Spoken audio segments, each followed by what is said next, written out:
Fait qu'on peut faire un résumé de toutes les forces intermoléculaires avec ce petit tableau-là.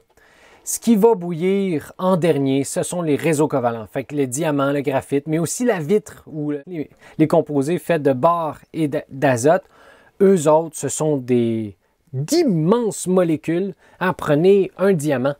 Un seul diamant, c'est une seule molécule. Il y a tout plein d'atomes de carbone, tout reliés ensemble. Ça fait une méga molécule. C'est rare que vous pouvez dire « Ah, j'ai une molécule dans la main ». Bon, ben une vitre, ben, c'est une molécule aussi. Parce que c'est tout plein de silicium. Il y a des oxygènes, il y a des silicium, il y a des oxygènes, il y a des silicium. Quand vous avez un immense réseau covalent comme ça, si vous voulez le faire bouillir, il faut briser les liaisons covalentes. C'est les dernières à bouillir.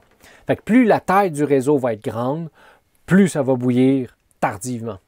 Ensuite viennent les liaisons métalliques. On ne les a pas vues, mais habituellement, ceux que vous avez des liaisons métalliques ou juste des atomes métalliques, ben, ils vont bouillir après les liaisons covalentes. Viennent après ça les liaisons ioniques. Fait que plus il va y avoir de charge, plus ils vont s'attirer ensemble. On a vu le MgO, mais après ça viennent les différences d'électronégativité. Ben, pas la différence d'électronégativité, c'est plus la taille des atomes. Oui, l'électronégativité est proportionnelle à la petitesse des atomes, mais plus les atomes vont être petits, comme LIF, plus ils vont s'attirer, contrairement à NaCl, qui sont plus gros, plus volumineux. Donc, la distance entre les charges est plus grande, donc ils s'attirent moins. Ensuite viennent les molécules polaires. Soit ils ont des ponts H, soit ils n'ont pas de ponts H. Quand ils ont des ponts H, d'abord, c'est le nombre de ponts H qui compte. Plus il y a de ponts H, comme dans la molécule d'eau, réussit à faire 4 ponts H par molécule, plus ça va être difficile à faire bouillir. Puis si il y a le même nombre de ponts H, bien là, ça va être la différence d'électronégativité. Donc, F avant O, avant N, puisque F, c'est lui qui a la plus grande électronégativité. Ensuite, si dans vos molécules polaires, il y a soit les ponts H, mais il y a aussi les forces dipôle-dipôle, donc les forces de Keeson.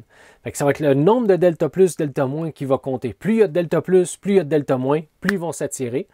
Puis en cas d'égalité, s'il y a la même quantité de delta plus, delta moins, ben là, ça va être la différence d'électronégativité, la taille des delta plus puis des delta moins qui vont faire en sorte que ça va s'attirer fortement ou faiblement. Puis ensuite, règle générale, viennent les forces de dispersion, où les charges ou les électrons sont dispersés un peu partout, ou les forces de London, ou les forces des molécules non polaires. D'abord, c'est la taille de votre molécule qui va compter. Plus vous avez des molécules grosses, plus ils vont s'attirer. Puis en cas d'égalité, ben, les molécules linéaires vont s'attirer pas mal plus que les molécules en forme compacte. Est-ce que ça fait le tour?